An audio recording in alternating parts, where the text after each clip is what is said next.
course, you saw my OK slash white power symbol. So this afternoon, I'm going to do a little live stream. Well, it's about an hour, hour and a half. I found out about a TV show for Interview with a Vampire that had no advertising, but from AMC. It's been on for 2 weeks, and basically, how do I put it? It's we'll see what they got. Now let's see. Uh, let me get the first. Let's get this shared out. Uh,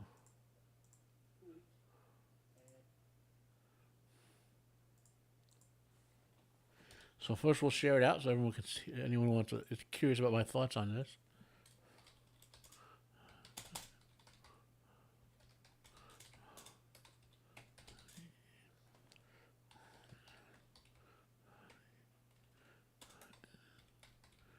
Interview with a Vampire TV show on AMC that apparently had very little advertising.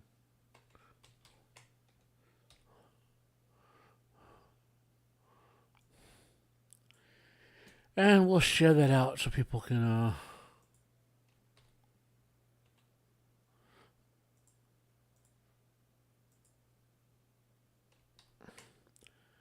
so what I haven't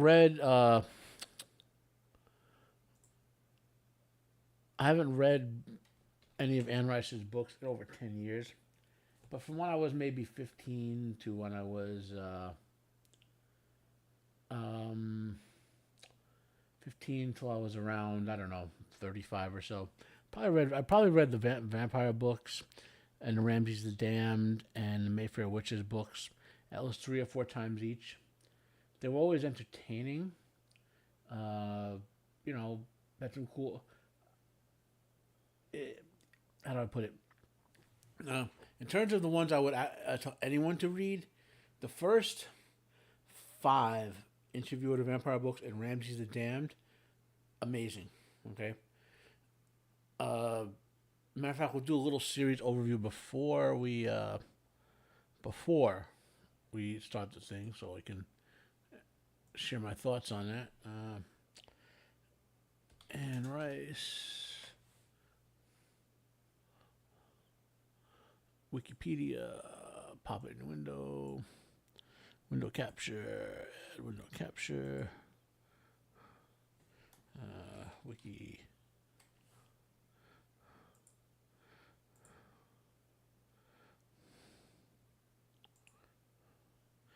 Yeah, and of course, oh, you know, we got, I what I gotta do. Also, I run on Linux, and people, so you're aware, if your browser uses hardware acceleration on Linux, in OBS, it won't. It'll have a very difficult time getting it to show on the screen.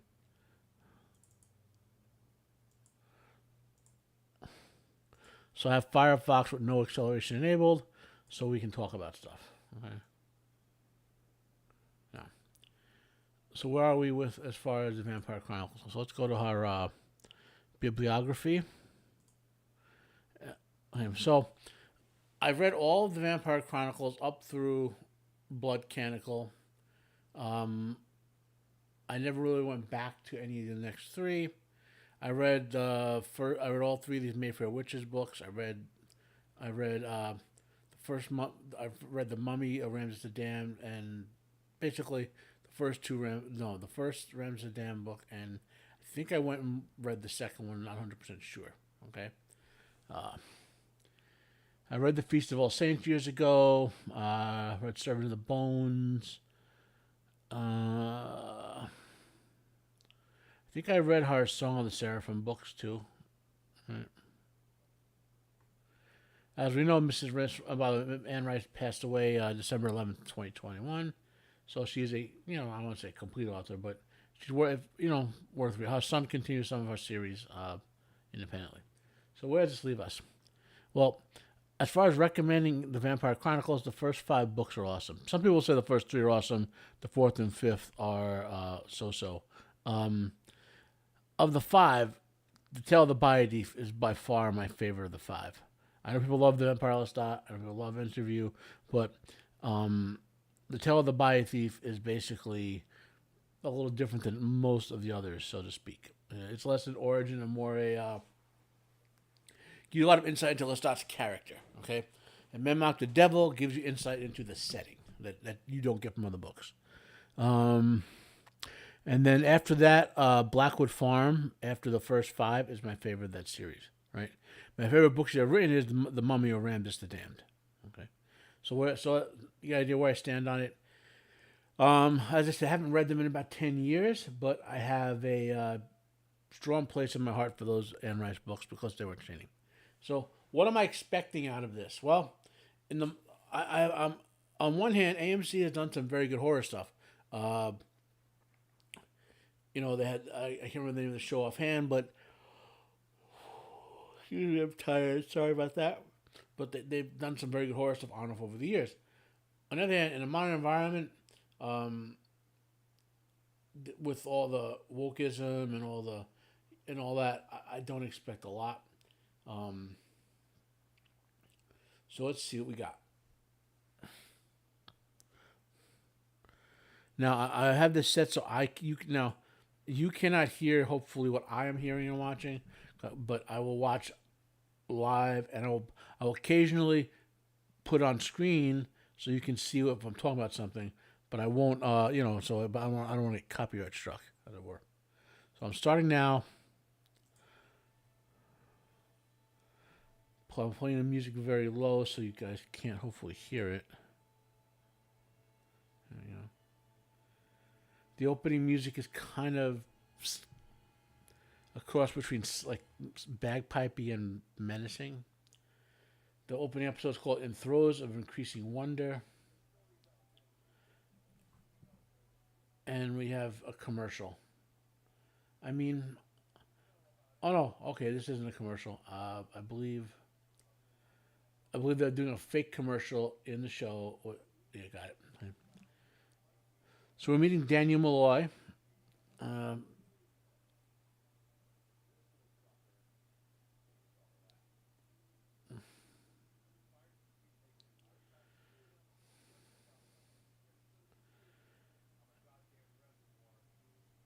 so the premise. So I'm going to pause it now, only because I want to make sure I'm remembering correctly.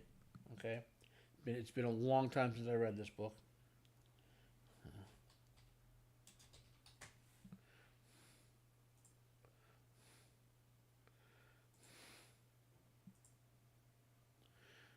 I remember the character's name is David.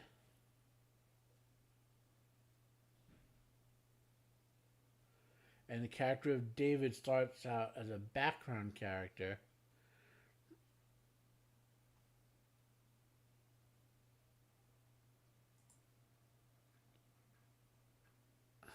Yeah. Okay, so, all right.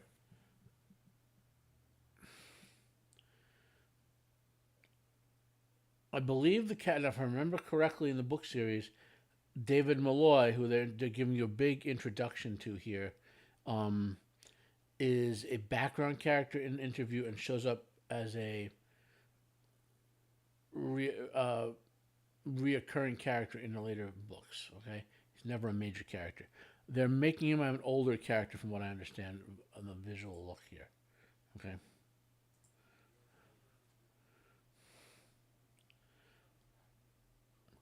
And they're starting it out by basically having David Miller advertise his investigative method on some sort of like infomercial. And they cut to him watching it on infomercial and change the channel. He looks bored, you know. He's doing some sort of artwork. Um, Not artwork, a puzzle. Wow, that's not a jigsaw puzzle in TV show real life. It's a long time.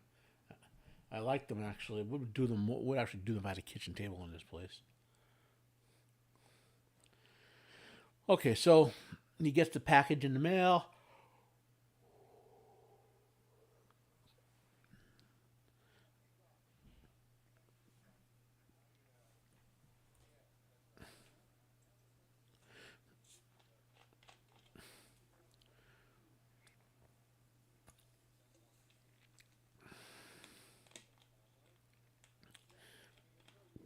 So the character of David Malloy in Interview, by the way, was referred to as the Boy.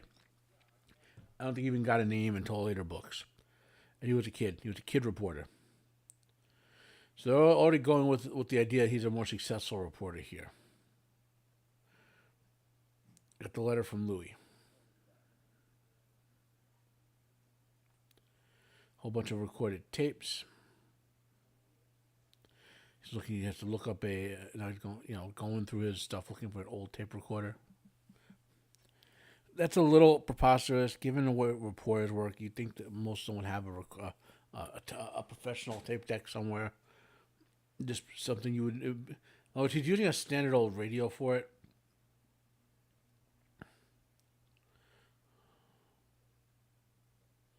Oh, wait a minute. Okay, no, I was wrong. It looks like Louis sent this other guy, or are they doing? I'm trying to figure out. Okay, the difference is. Okay, let's see what Louis had to say here.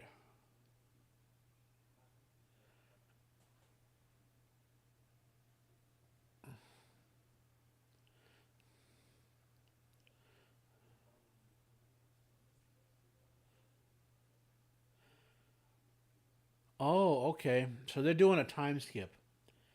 So Louis sent David Malloy the tapes of their earlier recordings. Now, I don't remember if the book did it that way. I remember the book being Louis basically kidnapping him to do the initial recordings.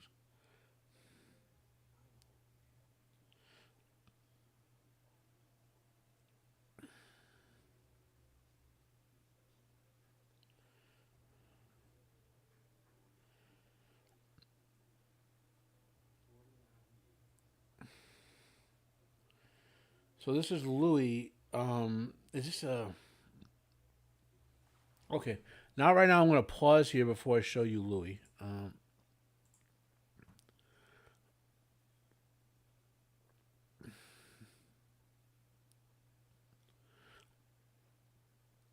Okay, let's interview with the Vampire TV series.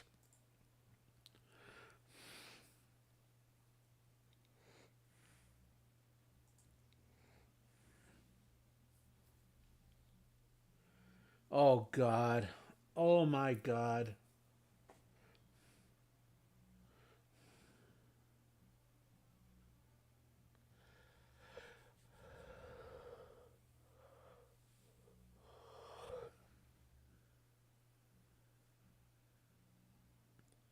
Yeah, this is gonna be bad. So, okay, let's discuss sexuality in Anne Rice's novels. Okay, she's gotten criticized for this over the years. I remember talking about basically Anne Rice associates the sexuality of vampires with their reproductive act. Okay, which is biting people.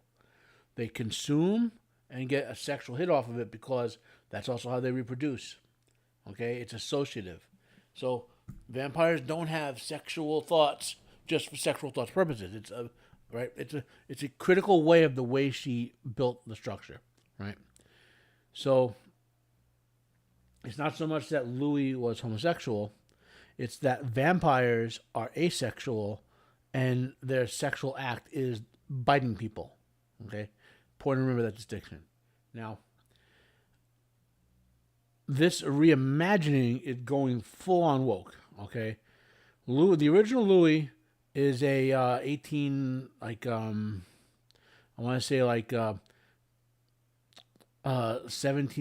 17th century diminutive white dude, slave owner and all that. Okay, this guy is a Creole black guy from the early 20th century who finds being a black man in 1920s or whatever New Orleans being repressive. So that's why he takes Lestat's offer.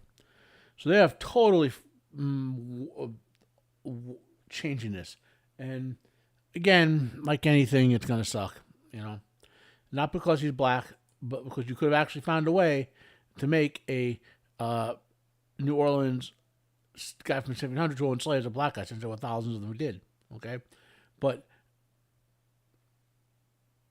So let's go a little forward. Okay, so I'm going to show you a little bit of the trend of Louis here. So that's what Louis looks like in this. Okay. Now,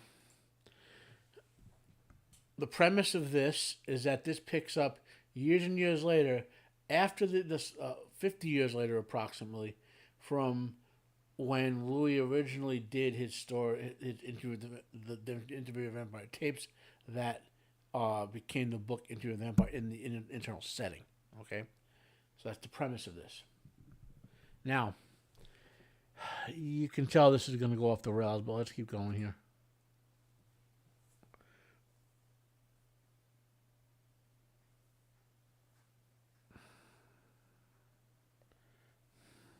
Here's a better picture.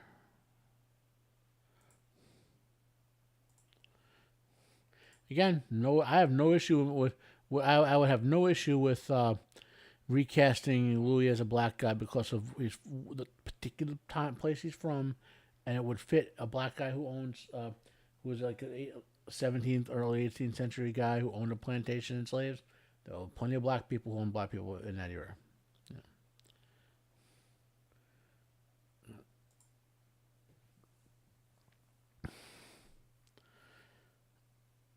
So now they have him basically talking to the camera,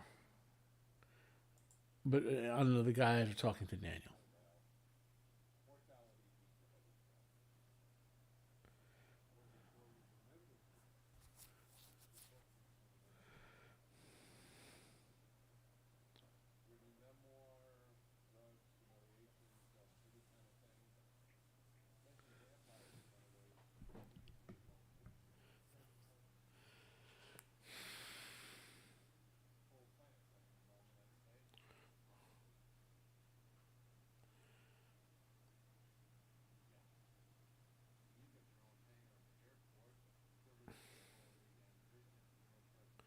Now they're apparently writing out the whole Lestat part because um,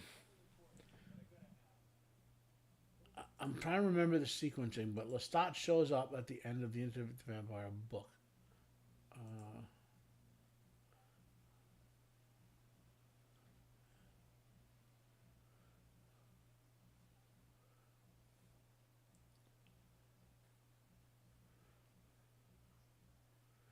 so at the end of the first book, in the movie, Lestat shows up, but at the end of the first book, um, Lestat, the boy is hunting down Lestat because he wants to be immortal. Okay, so and we know the other novels occurred, right? So we know that he eventually found out about the other vampires. That all being said, is this show erasing into the Vampire Lestat, which is a far better story, even though the book's about equally well written, but far better story than you know Into the Vampire. Now, I'm not gonna I doubt I'm gonna watch the second episode of this. Uh,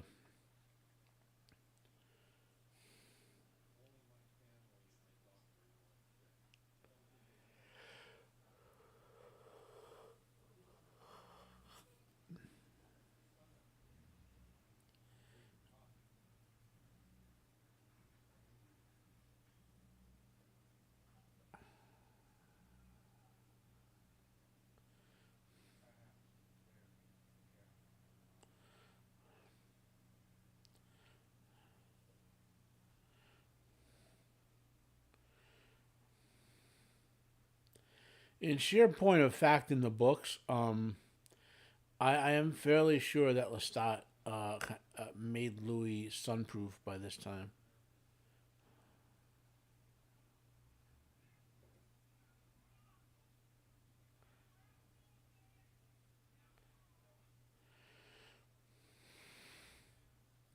Okay, so yeah, so this is a sequel. This is a sequel to Interview with a Vampire. That's what this basically is. This is not the TV show version of Interview with a Vampire. This is a sequel to it.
This is stupid.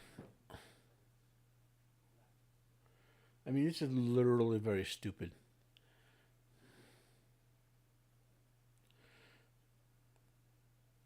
They're literally going to like erase the story and Interview with a Vampire. Like they'll probably loosely have similar events, but they're going to erase it with the story events of this show.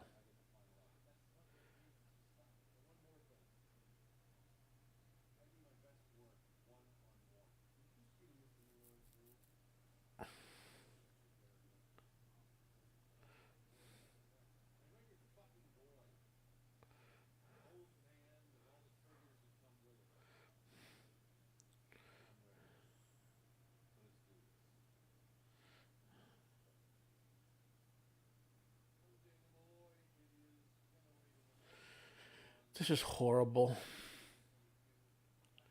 I mean, granted, I'm not as big a fan of the books as I was, but this is shitting all over it.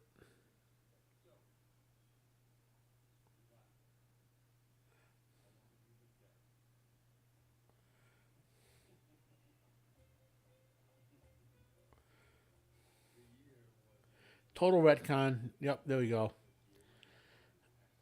They're retconning Louis to 1910,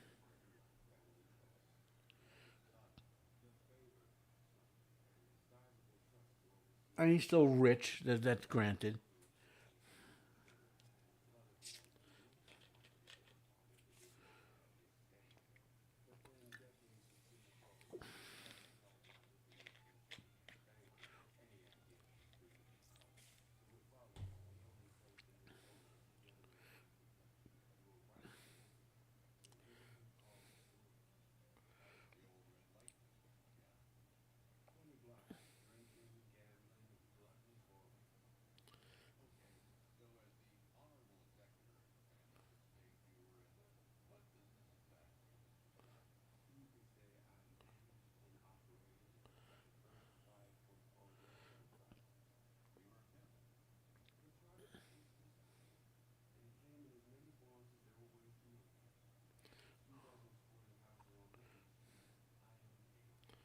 So they're making Louis a pimp.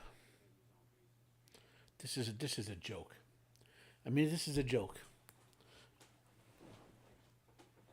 I mean, I understand what they're doing. They're taking the idea of human trafficking with slavery from the original story of Louis' origin and making Louis a human trafficker of sexual proclivities in this. Okay, I get the parallelism there, but on the other hand, it's like it,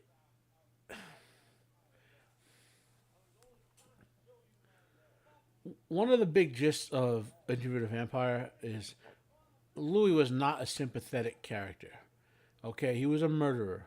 Okay, he was a reluctant murderer, unlike Lestat, who was a glorious murderer.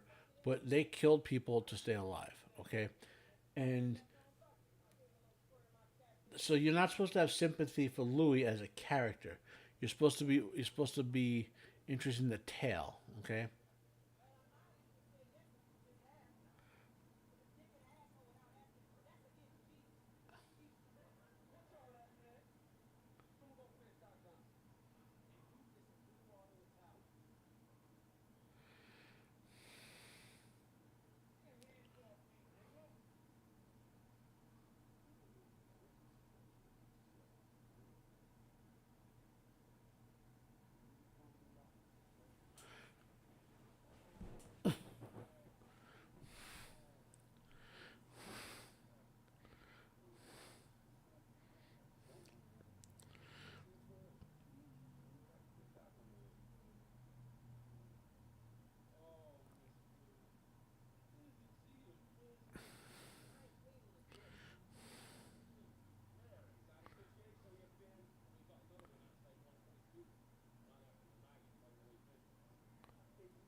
So apparently, Louis is about to beat the shit out of his brother.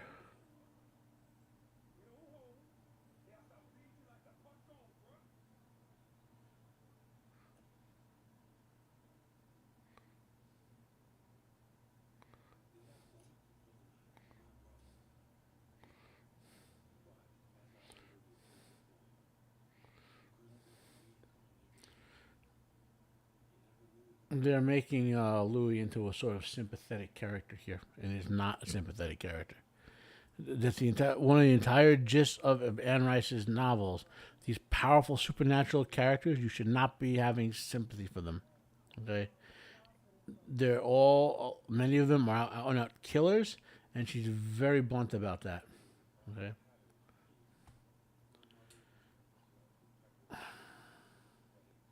I don't understand. I mean, I understand why they're doing it, but it's like they don't get the original material. Okay, okay. The vampires, when written properly,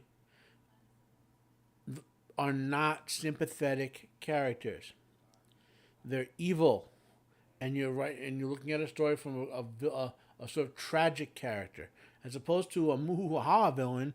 They're tragic villains. They're suckered into a scenario where that's addictive, and there are excellent analogies for addiction and for addiction to not only drugs but things like chemotherapy. Just to stay alive, you need this horrific, draining stuff. You know.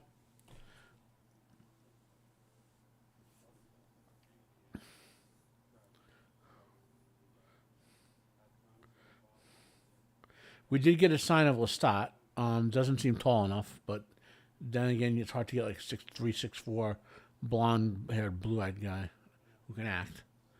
But again, given the quality of these shows, I doubt they do that. Next time he's on screen, I'll show it.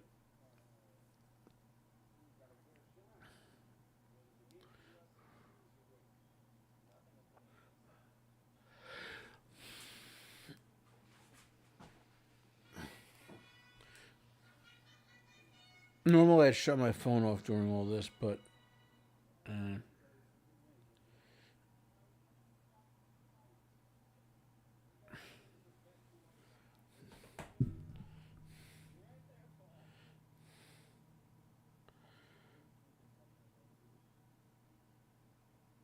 okay. So we're about to have a homosexual encounter with a priest. I'm pretty sure.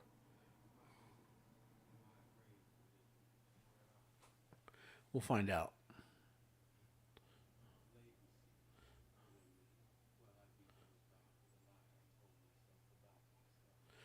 Oh,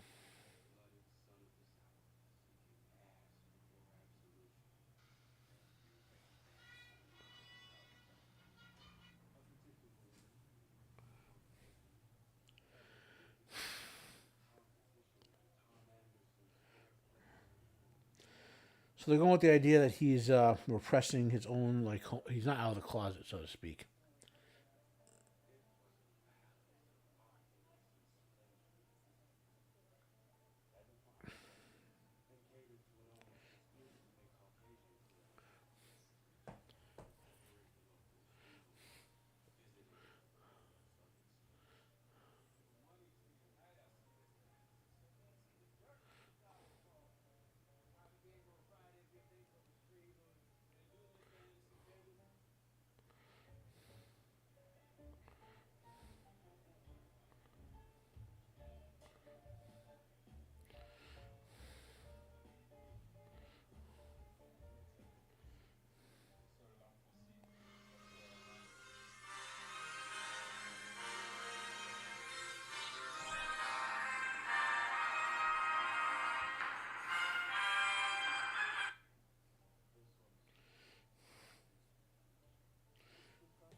Okay, here's the Lestat view of the first one.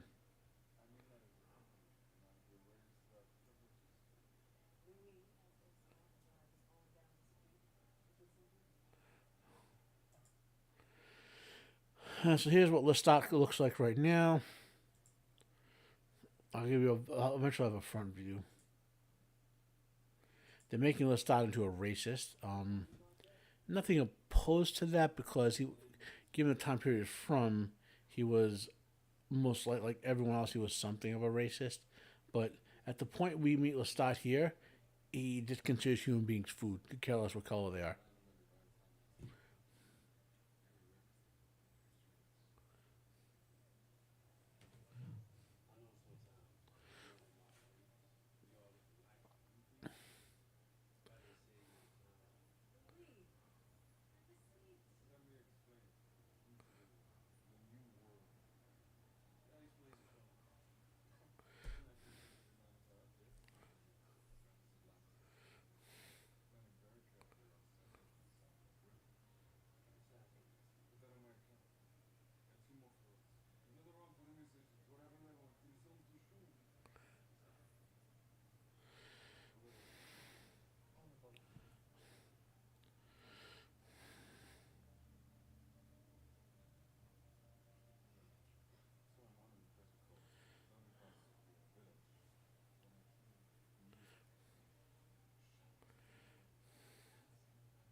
So this is okay. So here's the angle on this show.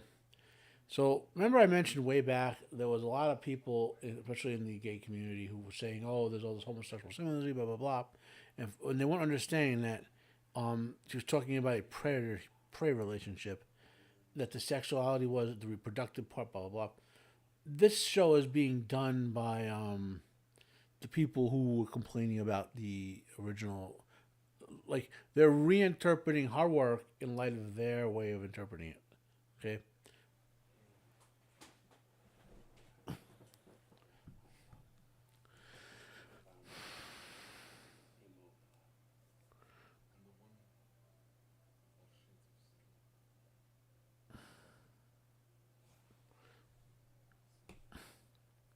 I mean, 20 minutes in, I'm burned. I'm just burnt on this.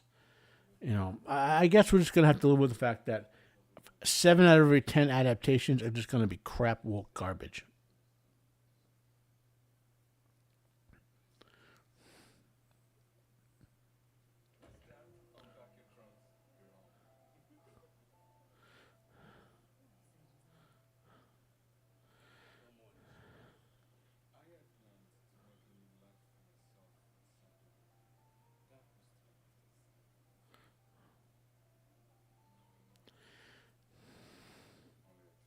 Well, Star is supposed to be charming as fuck. He's not. This guy is not.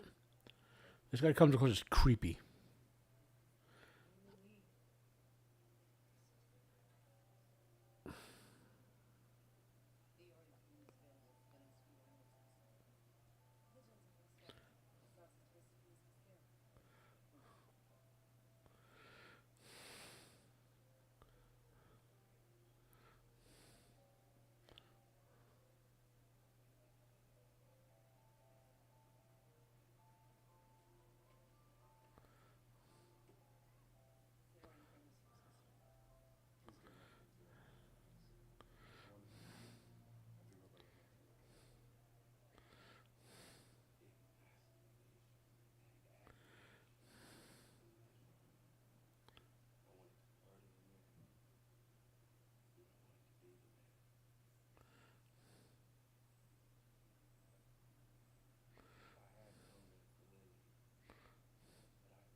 Think about the first vampire attack.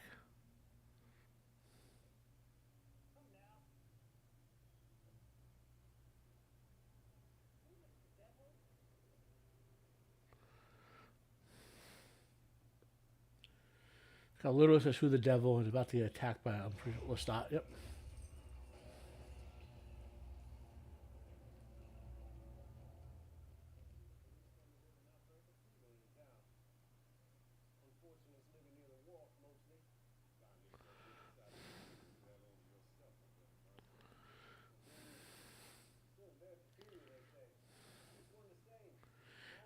Now, if you didn't know it was Lestat, you would know it by virtue of it. Oh, whatever. Man, this is draining. I thought at least AMC would give a decent horror show with a little bit of wokeness. And guys, I don't think I can make it through the whole episode here because I'm already, you know.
So we'll start using his vampire telepathy stuff. Yeah, I went silent for a while. Not that I fell asleep. I wanted to talk to Louis. Like Louis is negotiating to basically become partner with a white dude in a brothel, and they're trying to undercut him. Basically, have him do all the work for only 10%. And Lestat's basically like mind control all these dudes, and he's talking to Louis now.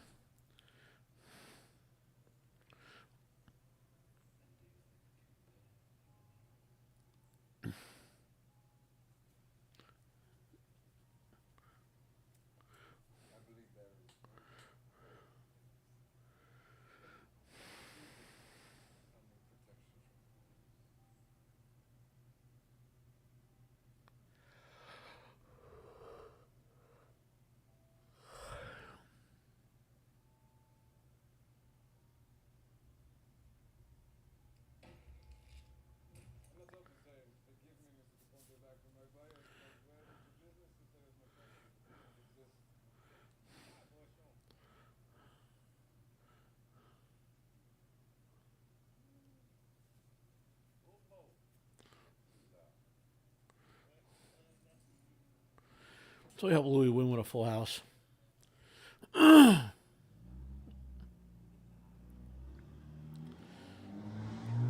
So the slow roll on the list. I can't do this, guys. I just can't. This is horrible. Okay, I'm stopping it right now. This is horrible. Like, like this is a mockery of what Anne Rice wrote. A complete mockery.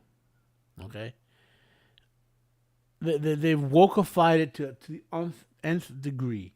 Okay, so don't don't watch it. Don't. So I'm going to sign off now. I'm going to get some work done. Work, not homework, as it were. And my name is Matt. It's been Unbearable73. Have a nice day, and I am out of here. Don't watch this crap. Interview on part of the TV show adaptation sucks.